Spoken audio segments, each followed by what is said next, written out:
ఈరోజు morning NTA వాళ్ళు ఈ రీనీట్ ఏదైతే ఈ గ్రేస్ మార్క్స్ ఇచ్చిన 1600 మందికి రీనీట్ కండక్ట్ చేశారు కదా 23 ఆ రీనీట్ రిజల్ట్ ఇవాళ పబ్లిష్ చేశారు. ఆ 1600 మందికే కాకుండా మొత్తం అందరికీ ఇప్పుడు ఆబ్వియస్లీ రివైజ్ అవుతుంది కదా ర్యాంక్స్. సో రివైజ్డ్ ర్యాంక్స్ అన్నది ఇవాళ పబ్లిష్ చేశారు, మీరు అందరూ చూసుంటారు. అయితే యాజ్ ఎక్స్పెక్టెడ్ పెద్ద డిఫరెన్స్ ఏమో మనకు కనిపించట్లేదు.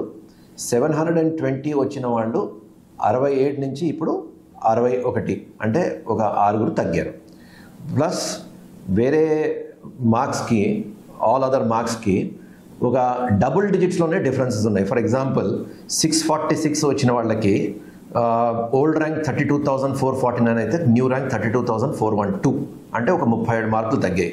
అలాగే 687 వచ్చిన వాళ్ళకి 5,567 మొన్న వస్తే ఇప్పుడు 5,550 అంటే ఒక 17 మార్కులు.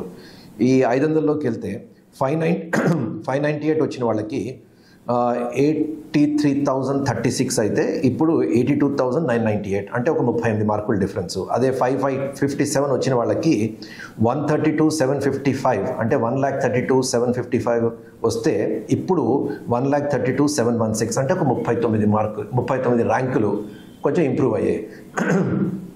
సో పెద్దగా ఏమీ ర్యాంకుల్లో పెద్ద డిఫరెన్స్ లేదు, ఒక డబుల్ డిజిట్ ర్యాంక్స్, దానివల్ల పెద్ద మార్పులు అవుతాయని నేను ఆశించట్లేదు. అయితే ఇప్పుడు నెక్స్ట్ క్వశ్చన్, బర్నింగ్ క్వశ్చన్ ఏంటంటే రీనీట్ గురించి. చాలామంది విద్యార్థులు ఐఎమ్ స్టిల్ సర్ప్రైజ్డ్, రీనీట్ ఏదో జరగబోతుంది అందువల్ల మనం వెయిట్ చేద్దాం అనే ధోరణిలో ఉన్నారు. ఈ కాన్ఫిడెన్స్ ఎక్కడి నుంచి వస్తుందో నాకు అర్థం కావట్లేదు. నేను ఇంతకుముందు వీడియోస్లో కూడా చెప్పాను, రీనీట్ చేయాలి అంటే there are 2 players who can take the decision. ఒకటి గవర్నమెంట్, 2 సుప్రీంకోర్టు. గవర్నమెంట్ సంగతి చూద్దాం. గవర్నమెంట్ ఏమంది, మేము సిబిఐకి అప్పచెప్పాం, సిబిఐ వాళ్ళు ఇన్వెస్టిగేట్ చేస్తారు. సిబిఐ వాళ్ళు కొన్ని అరెస్టులు చేశారు.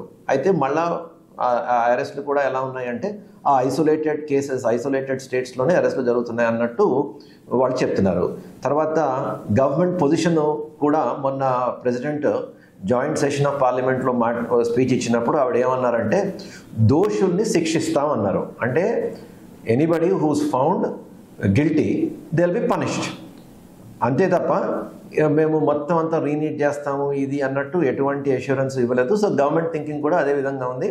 ఇది ఐసోలేటెడ్ ఇన్సిడెంట్ మాత్రమే, అందుకోసం అక్కడ మేము చాలా సీరియస్గా ఇన్వెస్టిగేట్ చేస్తాం, ఇన్వెస్టిగేట్ చేసి ఎవరైతే దొరుకుతారో వాళ్ళని కఠినంగా శిక్షిస్తాం. బట్ ఎక్కడ రీనీట్ గురించి మాట్లాడలేదు. ఇప్పుడు నెక్స్ట్ సుప్రీంకోర్టు. సుప్రీంకోర్టు ఏంటంటే 8 జూలై. అయితే సుప్రీంకోర్టు ముందు కూడా వాళ్ళు ఏం చేయగలరు, ఎందుకంటే లార్జ్ స్కేల్ ఇర్రెగ్యులారిటీస్ కానీ, లార్జ్ స్కేల్ వయలేషన్స్ కానీ, లార్జ్ స్కేల్ పేపర్ లీక్ కానీ జరిగితేనే వాళ్ళు రీనీట్ అనగలరు. ఇప్పుడు ఉన్న ఎవిడెన్స్ ప్రకారం అవేవి మనకి కనిపించట్లేదు. అండ్ ఆల్సో ఎవరైతే రీవాల్యుయేషన్ అని కొంతమంది అడిగారు, ఇప్పుడు ఈ మార్క్స్ రీపబ్లిష్ చేయడంతో రీవాల్యుయేషన్ అయితే జరగలేదు కానీ ర్యాంక్స్ రీపబ్లిషింగ్ అయితే జరిగింది. సో అందులో పెద్ద డిఫరెన్స్ కూడా మనకు కనిపించట్లేదు.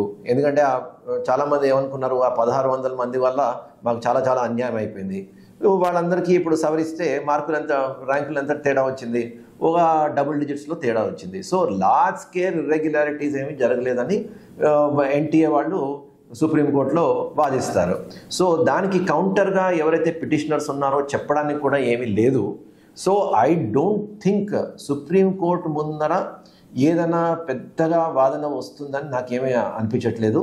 ప్లస్ అపోజిషన్ వాళ్ళు అఫ్కోర్స్ రాజకీయంగా వాళ్ళు దే హ్యావ్ టు గవర్నమెంట్ని కార్నర్ చేయాలి, ఇరుకొని పెట్టాలని వాళ్ళు ఏవో స్టేట్మెంట్లు ఇస్తారు, డిస్కషన్ పట్టుబడతారు, discussion lot of heat will be generated in the parliament. But దానివల్ల మనకేమీ ఒరగదని నేను అనుకుంటాను. సో పాయింట్ ఏంటంటే స్టూడెంట్ ఇప్పుడు ఏం చేయాలి, ఎందుకంటే ఆల్రెడీ జూన్ అయిపోయింది, వీ హవ్ ఎంటర్డ్ జూలై.